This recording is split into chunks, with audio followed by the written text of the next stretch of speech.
E nessa noite, nós vamos falar sobre um resgate, sobre uma devolução. E eu trouxe aqui um objeto muito cobiçado. Eu trouxe aqui uma coroa, porque hoje nós vamos falar da devolução, do resgate da coroa. Então, queridos, eu queria que você abrisse o teu coração, aonde você está, independente da tua situação, e ficasse com a gente até o final, porque nessa noite eu vim contar algumas histórias, e a principal história eu vou falar um pouquinho sobre a coroa, sobre coroas, mas o final das histórias será poderosíssimo, será brilhante como uma coroa, e eu quero que você fique até o final, para que você seja impactado pelo poder e pela palavra de Deus. Queridos, então vamos começar falando sobre coroas. A coroa é um objeto muito cobiçado. Então eu vou usar a coroa aqui, mas que você não cobice aí do outro lado da tela não. A coroa é um objeto que passam-se anos, passam-se eras, e ela permanece sendo cobiçada. A coroa tem símbolo de poder. A coroa tem símbolo de autoridade. A coroa tem símbolo de soberania, símbolo de governo.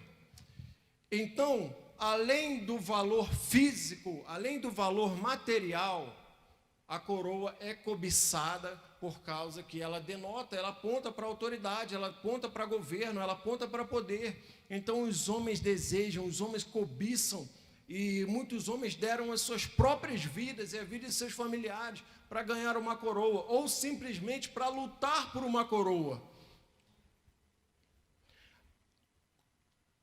Algumas coroas famosas e suas particularidades. Por quê? É importante a gente saber que existem diversos tipos de coroas. A gente conhece esse tipo aqui, né? A maior parte de nós conhecemos esse tipo de coroa, simples e tudo. Então eu fui pesquisar sobre algumas coroas, e aí eu vi, queridos, que no Império Otomano, no século XV, foi trazido da Albânia uma coroa, que ela tinha um formato de capacete de guerra, e um cavalo em cima com 2 chifres bem grandes, o cavalo de ouro, com os chifres também. Então era uma coroa diferente, que a gente não está acostumado a ver, mas valiosíssima, além do valor de autoridade, o valor também de financeiro, valor financeiro. E aí depois eu vi outra coroa, a coroa da República Tcheca, mais ou menos no ano de 1340, 1347. Uma coroa que tinha 22 quilates de ouro. Aí dá para a gente imaginar, porque a coroa é cobiçada, né? Imagina, você usando uma coroa de 22 quilates de ouro, querido. Além do ouro que ela possuía, esses 22 quilates, ela era adornada ela tinha o desenho de 4 flores de lis ao redor dela, e ela era cheia de pedras preciosas, como pérolas, esmeralda, safira e rubis. Então aí já a gente começa a pensar assim, pô, só conhecia esse tipo de coroa, né? A gente já viu a coroa de capacete, com um cavalo e chifrudo em cima. A gente viu agora a coroa com flores de lis e cheias de pérola de pedras preciosas. E também, queridos, a coroa de Napoleão Bonaparte, quando ele reinou lá na Itália, era uma coroa quase igual a essa, semelhante a essa, só que ela era redondinha assim, não tinha essas pontas para cá. Também de ouro puro e coberta de pedras preciosas. Aí, para finalizar os exemplos de coroas, eu fui procurar o que a rainha Isabel II, ela usava. Uma coroa lindíssima, irmãos, uma coroa fora do alcance dos nossos olhos, vamos dizer assim, uma coisa louca. E dentro da coroa tem as joias reais, né? Ali perto da coroa, fica as joias reais. E aí eu fui pesquisar quanto valia aquelas joias ali em dinheiro. Descobri que todas as joias eram cetros, tiaras, anéis e a coroa. Valiam cerca de valem cerca de 39 milhões de dólares. E aí, gente, você cobiçaria uma coroa dessa?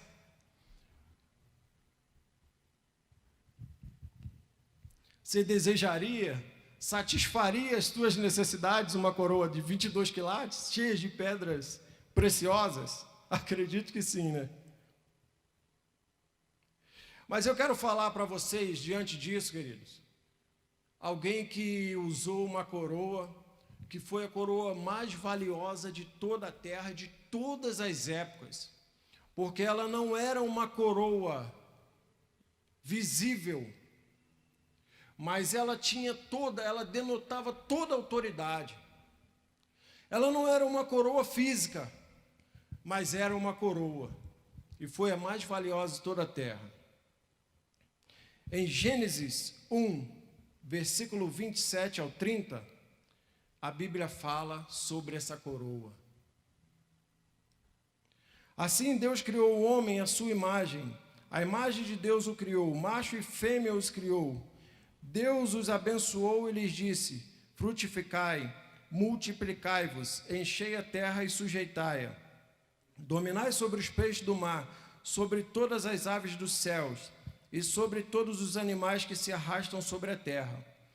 E disse Deus ainda: tenho-vos dado todas as aves, todas as ervas que produzem semente e se acham sobre a face de toda a terra, bem como todas as árvores em que há fruto que dá semente, elas vos servirão de mantimento.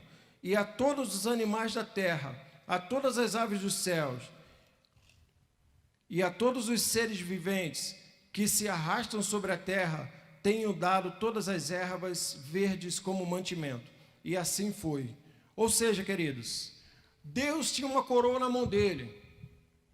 E agora Deus pega a coroa, não estava na cabeça do Senhor, mas imagine que estava nas mãos de Deus. E agora Deus forma um homem e diz assim: homem, toma, reina sobre a terra, reina sobre os animais, reina sobre as animalhas do campo. Ó, o leão vai vir e você vai reinar sobre o leão. Ele não é o rei, você é o rei, homem. Deus entregou a coroa de reinado supremo sobre a terra na mão do homem.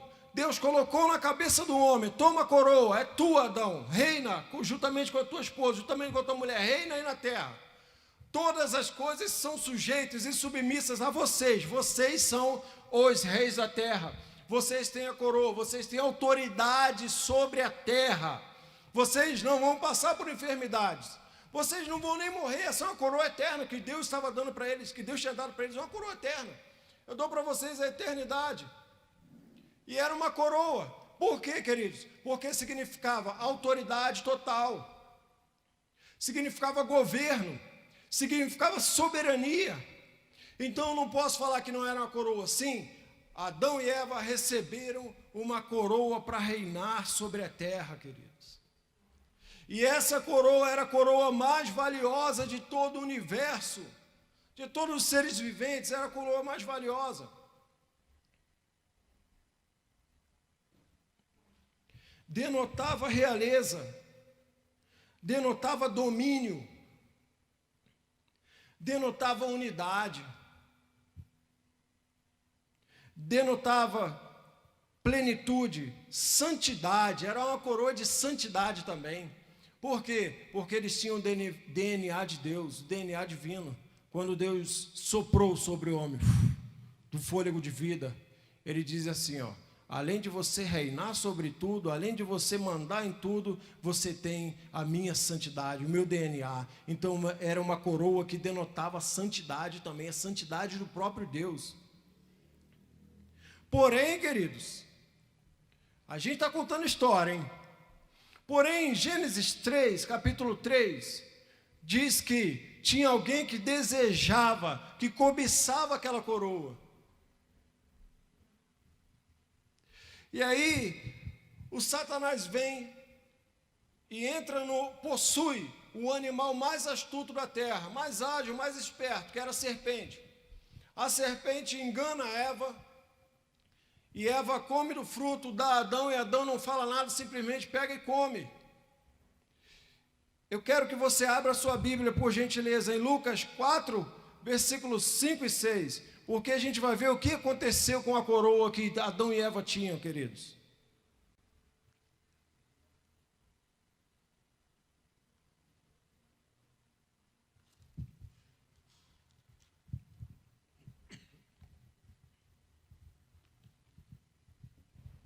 Como diz meu pastor presidente, pastor Val, que já estou lá, já estou lendo. Se você não conseguiu abrir aí, eu vou ler rapidão. Lucas 4, versículos 5 e 6. A coroa ainda está na cabeça de Adão e Eva, hein? Quando eles pecaram, vamos para Lucas.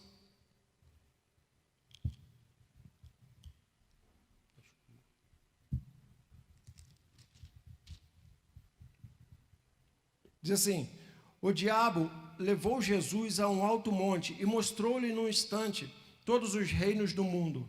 Disse-lhe o diabo: eu te darei toda a autoridade e a glória desses reinos, pois a mim me foram entregues e posso dá-los a quem quiser. Se me adorares, tudo será teu, Jesus. Queridos, sabe o que aconteceu com a coroa de Adão e Eva?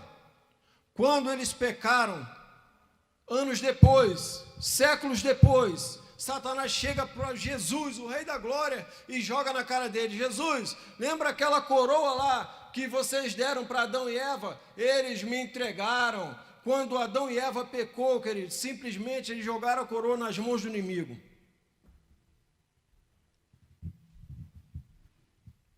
Agora ele chega para Jesus e fala: Senhor, lembra? Tu lembra, Jesus? O que eles fizeram?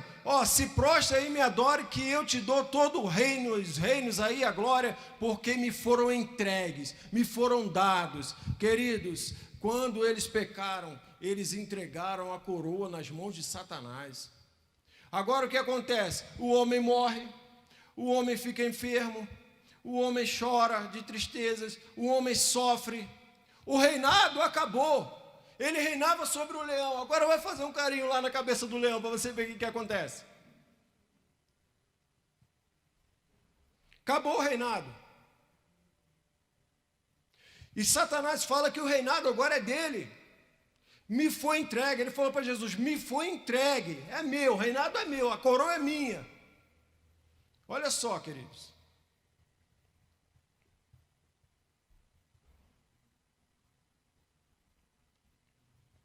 Só que ele não sabia quem é Jesus. Só que ele não sabia quem era Jesus e a missão de Jesus naquele momento ali.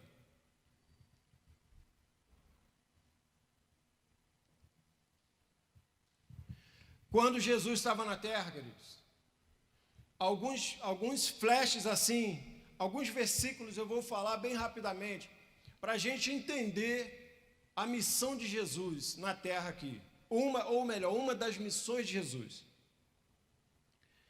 Mateus 7, 29.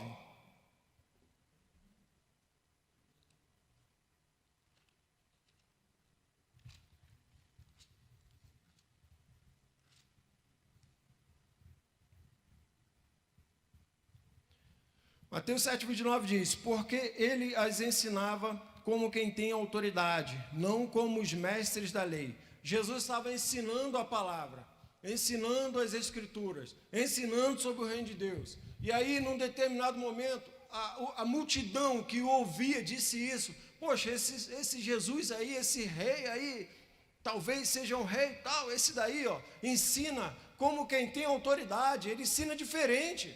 As palavras dele saem com poder. As palavras dele convencem a gente do pecado. As palavras dele dão vida para a gente, é diferente. Começa Jesus a demonstrar a missão dele aí, querido. Vai se ligando aí, hein?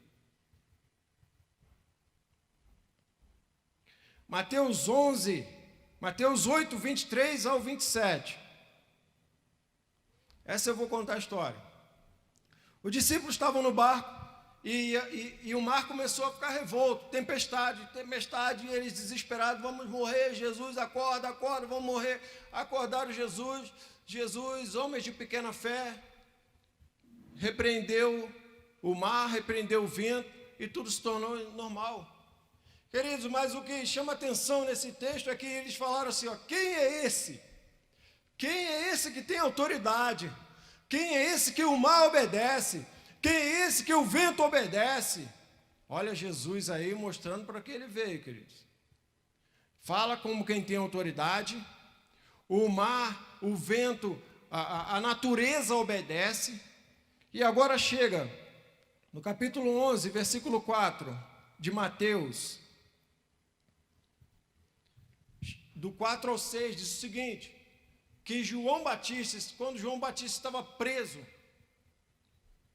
ele mandou alguns discípulos, ele falou assim, ó, vai lá ver se esse Jesus é o Messias, se esse é aquele que eu estava anunciando.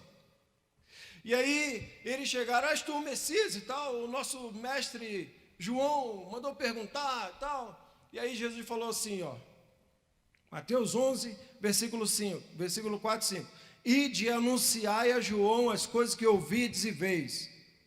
Os cegos veem, os coxos andam, os leprosos são limpos, os surdos ouvem, os mortos são ressuscitados, e aos pobres anunciado o reino de Deus. Queridos, olha a autoridade, olha o reinado de Jesus aí. Jesus veio para demonstrar que ele era o rei.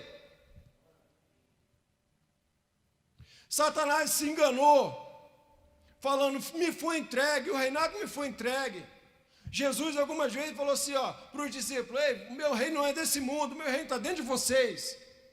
Só que é um reino que é acima de todos os demais reinos, da terra, do universo, do inferno, de onde for, queridos. É um reino sobre todos os reinos, é um reino imortal, é um reino eterno, é um reino de geração em geração.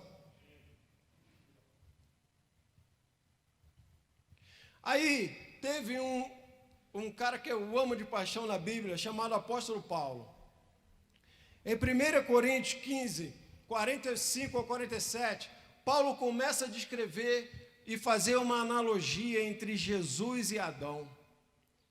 Se você é rápido, vamos lá. 1 Coríntios 15, 45 a 47. Já estou lá, já estou lendo. Aí Paulo fala assim, ó, assim também está escrito, o primeiro homem, Adão, foi feito alma vivente. Adão foi feito alma vivente. O último Adão, espírito vivificante, Jesus. Não veio primeiro o espiritual, mas o natural, e depois o espiritual. O primeiro homem, Adão, sendo da terra, é terreno. O segundo homem é do céu. Queridos, aí o diabo começou a entender. Aí o diabo começou a se sentir ameaçado, queridos. Poxa, o mal obedece a esse homem. O vento obedece. Ele fala como quem tem autoridade. Ele cura enfermos, expulsa demônios. Ele subjuga as coisas com autoridade nunca jamais vista na terra. Tem alguma coisa a mais aí. Ele começou a botar perseguições em Jesus. Começou a fazer Jesus sofrer, humanamente falando. Começou a perseguir, começou a levantar calúnias, levantar difamações, trazer aflições para Jesus, até que o diabo intentou um plano perfeito. Não tem jeito, vamos matá-lo. Pegou e matou Jesus, achando que tinha matado o rei. Acabou o reinado, a coroa é minha.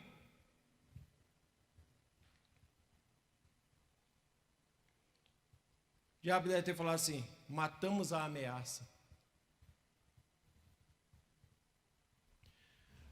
Vamos ver o que a Bíblia fala sobre a morte de Jesus. 1 Pedro 3, do 18 ao 22. Anota aí e preste atenção aqui. Pedro fala que Jesus foi até o inferno e pregou os espíritos em prisão. E depois ele diz no versículo 21 e 22 que ele subjugou todas as coisas debaixo de seus pés. Então Jesus foi ao inferno, isso é uma dúvida de muita gente, querido. Jesus foi ao inferno e pregou de que forma? Está falando que ele demonstrou lá, deu exemplos de Noé. Então ele falou assim, ó, eu sou a arca da salvação. Os profetas, salmos, os reis, provérbios falavam de mim, vocês não acreditaram, por isso vocês estão aí. Então ele precisava fazer isso. Mas ainda teve mais coisas que ele foi lá no inferno e fez. E nós vamos ver em 1 Coríntios 15, anota aí, queridos, 1 Coríntios 15, do 25 ao 27. Diz assim: pois convém que ele reine. Olha o que Deus fala acerca do Filho dele, acerca de Jesus, o Rei Jesus. Pois convém que ele reine, até que haja posto todos os inimigos debaixo de seus pés. Ora, o último inimigo que há de ser destruído é a morte. Pois todas as coisas sujeitou debaixo dos seus pés. Mas quando diz que todas as coisas lhe estão sujeitas, claro que se excetua aquele que sujeitou todas as coisas. Então, queridos, a Bíblia está falando que a morte é sujeita aos pés, a morte está debaixo dos pés de Jesus. Quando Satanás matou Jesus através da crucificação, Jesus foi lá no inferno. A primeira coisa que ele fez, pregou os espíritos em cadeia, em prisão. Segunda coisa, sujeitou a própria morte, sujeitou a morte debaixo dele. E agora, queridos, em Apocalipse 1:18, ele se levanta e fala assim, ó: eu sou o que foi morto, mas vivo pelos séculos dos séculos, e tenho em minhas mãos as chaves da morte e do inferno. Queridos, ei, dá um glória aí, a coroa é do Rei de novo, a coroa é de Jesus. Nunca mais o diabo vai cobiçar, não pode nem mais cobiçar, quanto mais tocar nela. Ele tomou lá no inferno, lá na casa de Satanás. Jesus foi lá e tomou a coroa. Isso aqui me pertence, Satanás, me dá de volta. A coroa é do nosso rei, amém, queridos? Nós temos um rei e a coroa é dele. O triunfo da cruz, aquilo que era para ser derrota se tornou triunfo. Mas não acaba aqui, queridos. Não acaba aí. Agora vem a cereja do bolo. A autoridade do primeiro Adão precisava ser restaurada. Por isso que Paulo falou, ó, o primeiro Adão era natural, andava em autoridade, mesmo sendo natural, andava em poder. Só que o segundo Adão, o espiritual, tomou a coroa e ela precisa ser restaurada. Ou vai ficar com Jesus? Efésios 1, capítulo 18, versículo 18 ao 21.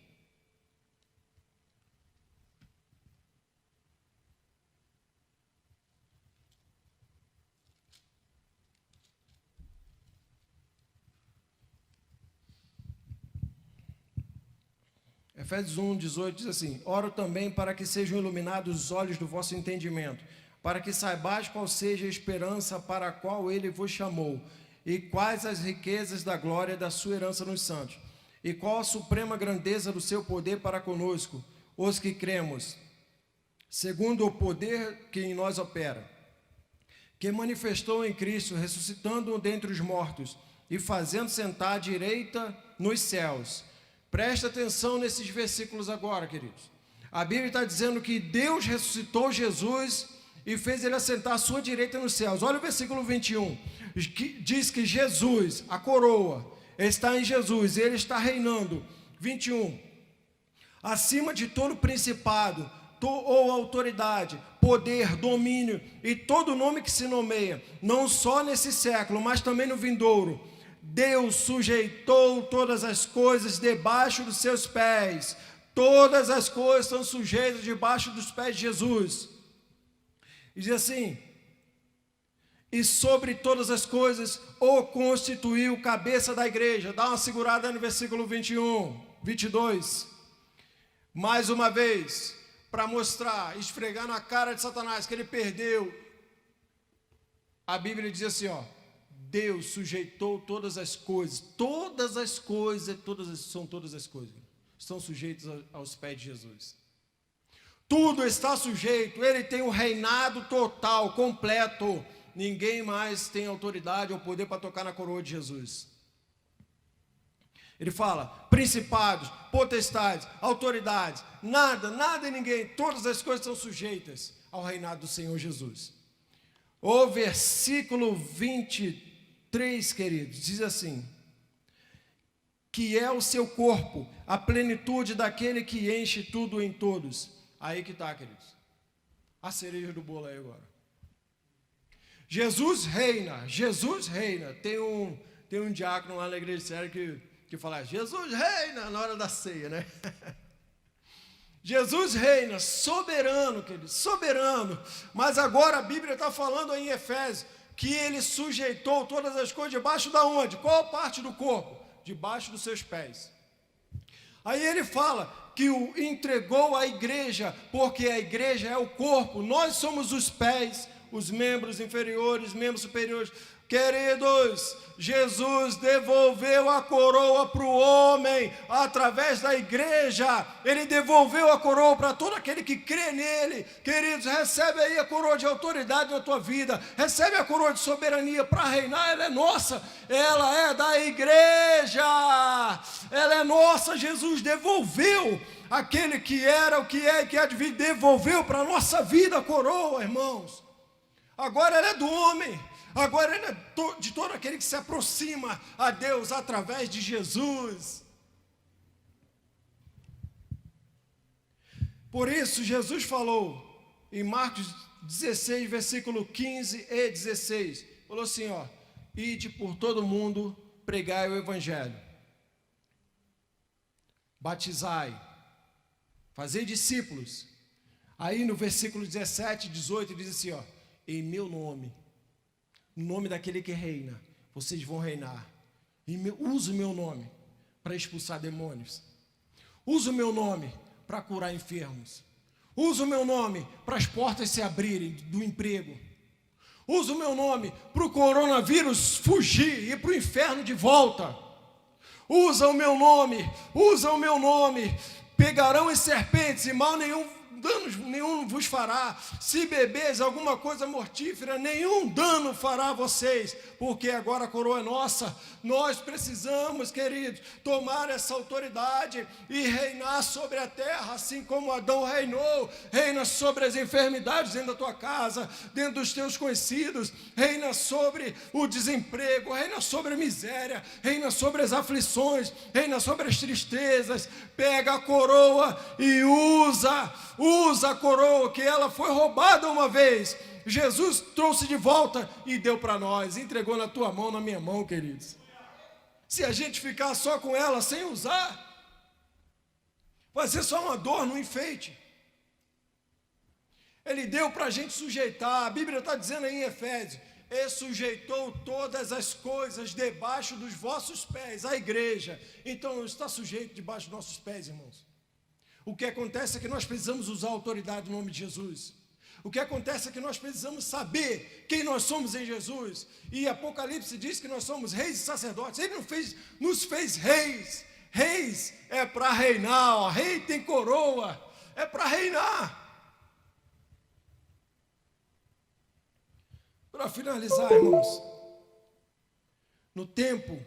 em tempo de pandemia, Jesus fala para nós algumas coisas.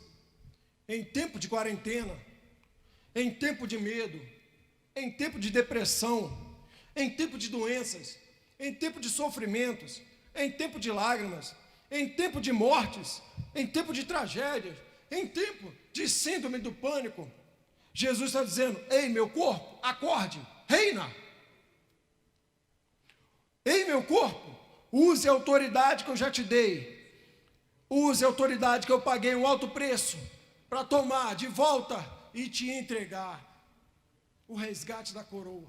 Use a autoridade, queridos. Use a autoridade sobre os enfermos.